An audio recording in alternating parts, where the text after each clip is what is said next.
But there is a lot of work to be done. That's my sort of synopsis after sort of 6 weeks. Is that the basics I keep talking about. Standard sounds a really sort of simple word, but it's so relevant to this club at the minute. The standards collectively had dropped. I can be honest about that, particularly that it's my last game. I might not see some of them that much anymore anyway. But the standards as a collective for a club like Chelsea have to be at the maximum, or you won't be physically competitive enough, or you won't be able to play at a high level, high speed in the game that the Premier League demands. If you're not together in the dressing room and you're not vocal in the dressing room and driving each other and competitive, because I want your place and you want mine and all those things, any top team has to have that. And at the minute, when I came in, very quickly I could see that wasn't there enough. And I think that's something that needs to, and of course a very good manager will help that, whoever it be, but also everyone within that has to take responsibility, players and club alike.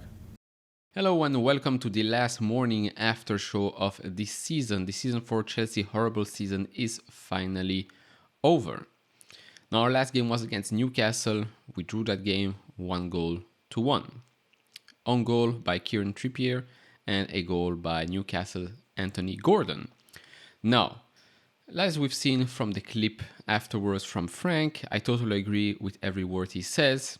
Again, you might not like him because we didn't win many games when he was here, but let me tell you this, he came here because he loves the club.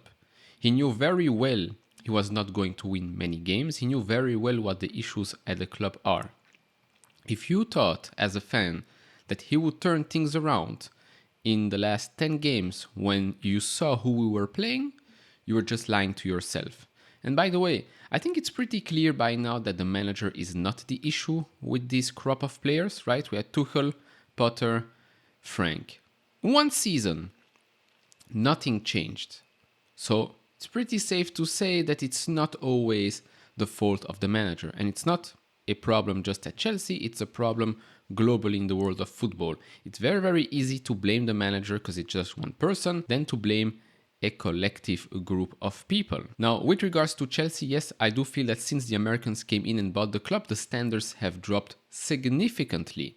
That doesn't mean that beforehand the standard didn't drop. No, the standard has been dropping, and not just at Chelsea, at a lot of football clubs since the money has been pouring in, since the rise of social media, marketing, sponsorships, agents. The standard of football, the standard of being a professional has been dropping like crazy. But since we sold the club to Burley & Co., the standards have dropped significantly more. Why is that? Well, when you sell a club to someone that has no clue what's going on in the world of football, that basically fired the whole backroom staff, technical director, sporting director, half sporting director, and then goes on and buys every other player that pops up on social media without consulting, without asking the manager, do you actually want the player? Does he fit the vision? No, you go and you spend hundreds of millions of dollars on players nobody has heard of before, on players that are purely trending on Twitter because some big Twitter accounts are pushing their agenda towards overrated, very expensive players that have proven zero. And yes, I'm talking about the Fofanas, the Mudryks of the lot. Now, going forward, I hope Pochettino has made it pretty clear what he demands from the owners, what he will demand from the players, what he will demand from the club. The fans, the real fans, the fans that are going to the games, the fans that are not following the season through the eyes of social media, the real fans know the issues. The real fan knows that backing the manager is the only way forward, that not spending that much money on overrated player is the way forward. I mean, have you seen the support at Stamford Bridge for Frank, for some quality players out there? Because if you've been following social media, you would have thought that no fans would show up at the game, that no fans would support Frank, that no fans would support the team. But no, real fans support the team through thick and thin. Now, in the summer, of course, Pochettino will have the luxury of having a full preseason, something that Potter and Frank did not have this season, by the way. But first thing he needs to do is make it extremely clear. If you don't want to be at this club, if you don't want to work hard, the door is there. Goodbye. Thank you very much. Go talk to legal and we'll sort everything out. We'll help you find another club. That's the first thing you have to do going into next season. Have a group of players that are all focused on one mission: winning games, winning trophies. Not new haircuts, not new tattoos, not your next social media post, none of that BS. Focus on the football. Focus on bringing back joy to the fans. Remember, without the fans, this club is nothing. We pay a lot of money to buy these over-expensive jerseys that cost Nike $1 to make in China. We pay very, very expensive tickets to attend the game as well. All of that to watch our favorite team, our favorite players perform and actually try to win games, which in the last 60 games was clearly not the case. That has to change from day one. Now, with regards to the Newcastle game, first half, abysmal. Even though, yes, it was 1-1. First half, horrible half. Second half, much better. Much better half, very, very promising. Now, if you want to look at the stat, again, the picture doesn't tell it all if you just look at the stats, because if you look at this, you would say, wow, Chelsea dominated the game, should not have been 1-1. Well, yes, we did have more shots. As always, we have more possession, more passes, pass accuracy, etc., etc. But overall, we lack that discipline at the last third, actually in the 16. You look at Havertz, he's not a clinical number 9. He's just not. You see those crucial and very, very good crosses by Hall, very good crosses, but there's no one there. There's no one there to pick that ball up and score a goal. We always run around, dribble, pass, cross, but there's nobody in the box to anticipate a rebound, a potential mishit or whatnot to score easy goals. That's the issue here. We've spent 600 million euros and we still don't have a striker. I mean, great management, really top notch from the owners of this club. But that has been the issue for a long, long time, so I'm not going to repeat myself over and over again.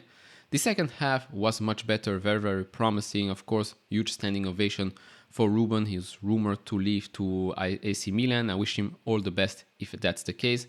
Hopefully, Mason Mount does stay long at this club, because if a player like Mason Mount leaves this club for, let's say, Manchester United, it's going to hurt. It's going to hurt because this is a player that has grown at Chelsea, that has won twice in a row, could even have been 3 times in a row, Player of the Year at Chelsea, and we're just going to let him walk away just because we agreed to pay other players, which are much less important to this club and in quality-wise, not up to the standards of Chelsea. They are getting paid more than Mason Mount, so you might say, yeah, but if he loves the club, shouldn't he just take a pay cut? Yes, of course he could. But why would he when he sees that other players at the club who have put in 0 effort earn much more than him?